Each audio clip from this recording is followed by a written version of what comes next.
Les foils, c'est vraiment des lames qui sont relativement longues et effilées, donc qui a attrapé la tortue par l'arrière. C'est passé dessus la carapace ici, et de ce côté-là, c'est passé dessous. C'est vraiment des blessures caractéristiques avec un enfoncement de la carapace.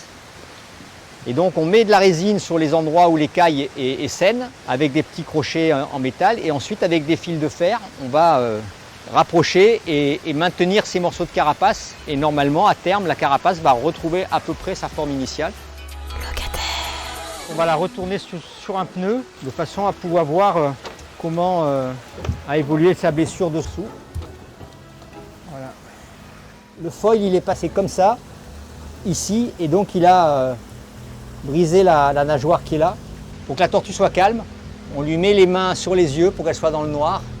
Et dans le noir, elle est beaucoup plus calme.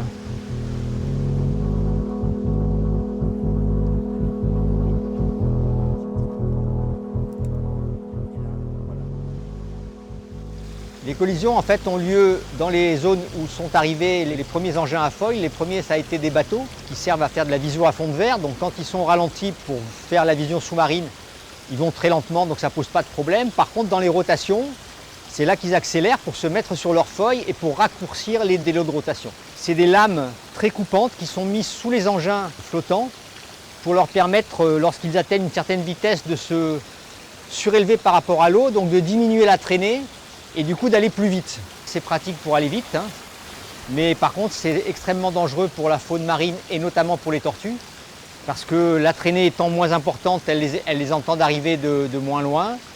Et la vitesse étant supérieure, souvent elles n'ont pas la possibilité de les éviter. Elles font la sieste en surface. Et pour bien comprendre ce qui se passe, c'est un peu comme si on avait une voiture qui arrivait à 35 km/h dans la chambre où on fait la sieste. Il y a peu de chances qu'on réussisse à l'éviter, donc c'est la même chose pour les tortues.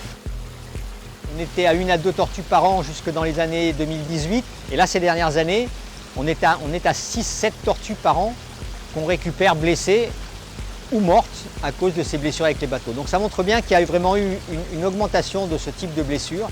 Donc il faut réduire sa vitesse lorsqu'on est dans des endroits où potentiellement les tortues sont présentes. On sait très bien quelles sont ces zones, hein. C'est les zones entre 0 et 50 mètres de profondeur.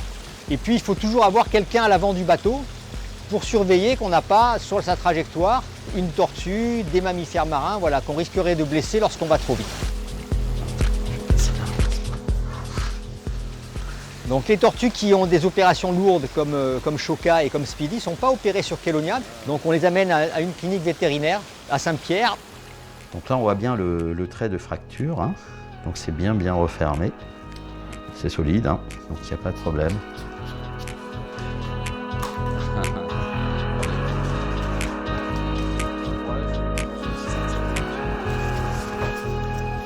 Alors attends, je vais préparer la radio là maintenant. Et donc en fait avec la serviette elle est quand même beaucoup plus calme. Ah, c'est tonique, hein. Oh, Choca est à Kélonia depuis à peu près 1 an. Donc c'est une tortue qui a été retrouvée au large de Saint-Gilles avec donc une énorme plaie sur la carapace, hein. Donc on voit la fracture de la carapace, hein, et on voit qu'on a un décalage quand même qui est quand même important, presque de 5 cm au niveau de cette fracture.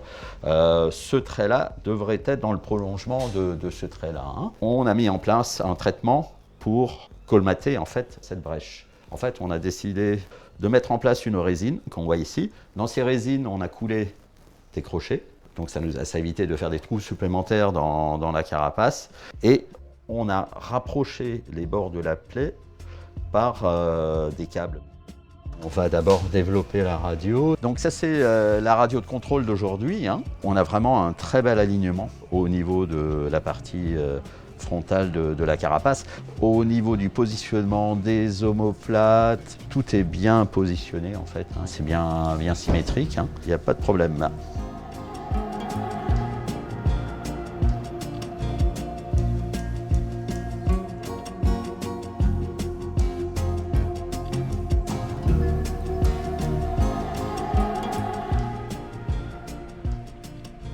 On va la mettre à sec parce que quand elles sont dans l'eau, elles s'énervent plus.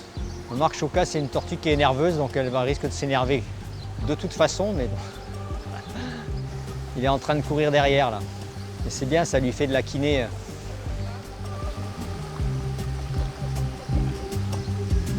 Ça y est, il l'a eu.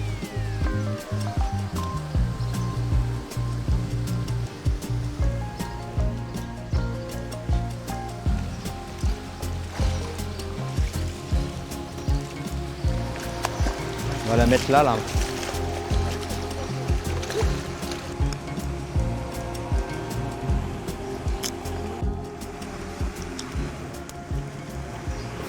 C'est là une belle écaille dessous.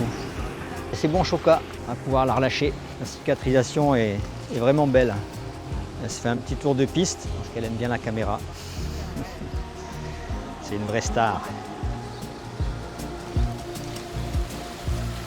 Ça fait maintenant un peu plus d'1 an que Choca est dans nos bassins.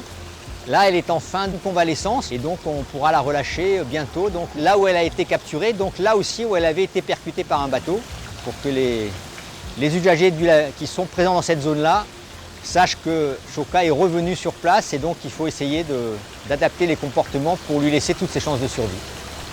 Ça a marché pour ces 2 tortues, donc ça c'est un point positif. Mais ça ne doit pas masquer le fait que voilà, sur 2 tortues qu'on aura réussi à sauver et avec plusieurs mois de soins, eh ben, il y en a au moins 8 qui sont mortes en mer à cause du choc avec les bateaux. Donc voilà, il ne faut pas que le cas de Choca et de Speedy fasse croire que les actions de Kelonia arriveront à compenser ces problèmes de choc avec les bateaux.